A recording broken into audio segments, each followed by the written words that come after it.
राधे राधे दोस्तों, आज हम शिव पुराण का पाठ शुरू करते हैं। शुरू करने से पहले मेरी आप सबसे विनती है कि मेरे चैनल को सब्सक्राइब, लाइक और शेयर करना ना भूलें, ताकि हम आपके लिए अच्छी अच्छी कथाएं और पुराणे ला सकें।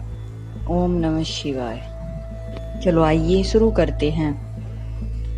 राधे राधे दोस्तों, आपका फिर से स्वागत है मेरे YouTube चैनल राधे श्याम में। आज हम आपको आगे की कथा सुनाते हैं। जलदान, जलाशय निर्माण, वृक्षारोपण, सत्य भाषण तथा तप की महिमा। ऐसा ब्रह्मा जी का कथन है जिसके तड़ाग में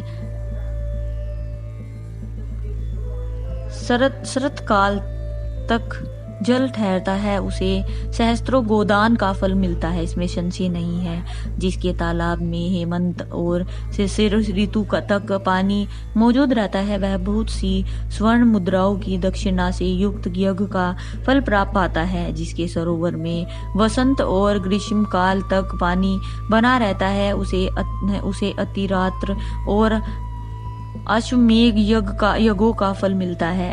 ऐसा मनीषी महात्माओं का कथन है। मुनिवर व्यास जीवों की तृप्ति प्राप्त करने वाले जलाशय के उत्तम फल का वर्णन किया गया है। अब वृक्ष लगाने में जो गुण है वह उसका वर्णन सुनो। जो वीरान एवं दुर्गम स्थानों में वृक्ष लगाता है, वह अपनी बीती तथा आने वाली संपूर्ण पीढ़ियों को ताल देता है। इसलिए वृक्ष अवश्य लगाना चाहिए। वृक्ष लगाने वाले के पुत्र होते हैं, इसमें संशय नहीं है। वृक्ष लगाने वाला पुरुष लोक परलोक में जाने पर अक्षय लोकों को पाता है। पोखरा खुदाने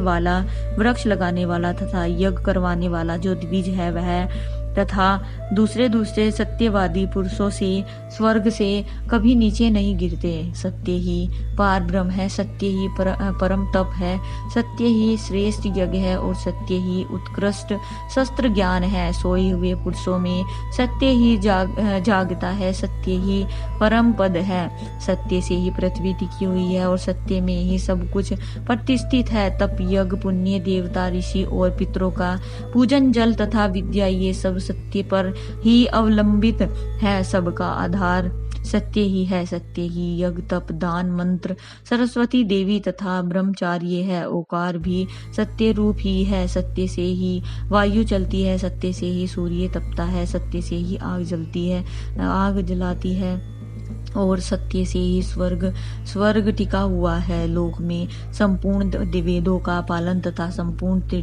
तीर्थों का स्नान करने केवल सत्य से सुलभ हो जाता है। सत्य से सब कुछ प्राप्त होता है, इसमें संशय नहीं है। एक सहस्त्र अश्वमेघ तथा लाखों यज्ञ एक और तराजू पर रखे जाए और दूसरी ओर सत्य हो तो सत्य का ही पलड़ा भारी होता है। देवता, पितर, मनुष्य, नाग, राक्षस तथा चराचर प्राणियों सहित समस्त लोग सत्य से ही प्रसन्न होते हैं। सत्य को परम धर्म कहा गया है, सत्य को ही परम पद बताया गया है और सत्य को ही पर ब्रह्म परमात्मा कहते हैं। इसलिए सदा सत्य बोलना चाहिए। सत्य परायण मुनि सत्य अत्यंत दुष्कर तप करके स्वर्ग को प्राप्त हुए हैं तथा सत्य धर्म में अनुरक्त रहने वाले सिद्ध पुरुष भी सत्य से ही स्वर्ग के निवासी हुए हैं। अतः सदा सत्य बोलना चाहिए। सत्य से बढ़कर दूसरा कोई धर्म नहीं है। सतरूपी तीर्थ अगाध, विशाल, सिद्ध और पवित्र जलाशय है। इसमें युक्त होकर मन के द्वारा स्नान करना चाहिए। सत्य को परम पद कहा गया है। जो मनुष्य अपने लिए, दूसरे के लिए अथवा अपने बेटे के लिए भी झूठ नहीं बोलते हैं, वे भी स्वर्गगामी होते हैं। वेद, यज्ञ तथा मंत्र ये ब्राह्मणों में सदा निवास करते हैं, परंतु असत्यवादी ब्राह्मणों में इनकी प्रतीति नहीं होती है। अतः सदा सत्य बोलना चाहिए। अतः तदंतर तप की बड़ी भारी महिमा बताते हुए संत कुमार जी ने कहा, मुनि, संसार में ऐसा कोई सुख नहीं है जो तपस्या से के बिना सुलभ हो जाए। तप से ही सारा सुख मिलता है।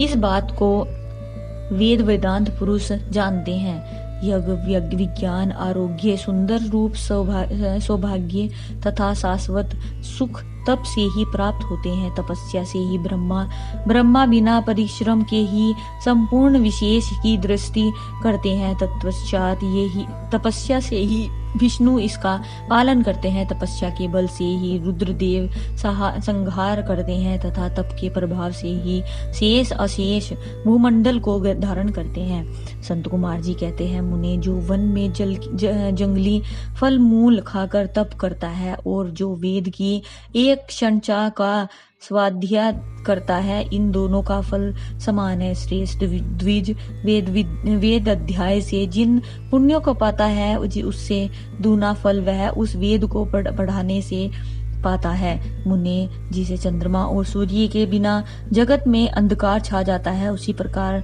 पुराण के बिना ज्ञान का आलोक नहीं रह जाता है, अज्ञान का अंधकार छाया रहता है। इसलिए सदा पुराण का अध्ययन करना चाहिए।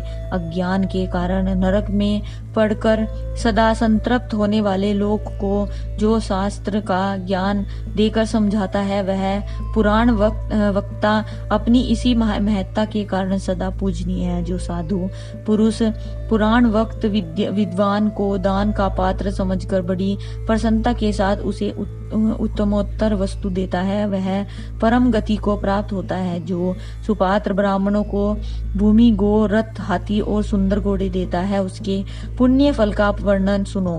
वह इस जन्म में और परलोक में भी संपूर्ण अक्षय मनोरथ को पा लेता है तथा अश्वमेध यज्ञ के फल का भी भागी होता है। मुनीश्वर जो मनुष्य भगवान शिव की कथा सुनता, वह कर्म के विशाल वन को जलाकर संसार से तर जाता है। जो 2 घड़ी 1 घड़ी तथा 1 क्षण भी भक्ति भाव से भगवान शिव की कथा सुनते हैं, उनकी कभी दुर्गति नहीं होती है। मुने संपूर्ण दानों अथवा संपूर्ण यज्ञों में जो पुण्य होता है, वही फल शिव पुराण सुनने से अविचल रूप में प्राप्त हो जाता है। व्यास जी शिव विशेषतः कलयुग में पुराण श्रवण के सिवा मनुष्यों के लिए दूसरा कोई श्रेष्ठ धर्म नहीं है।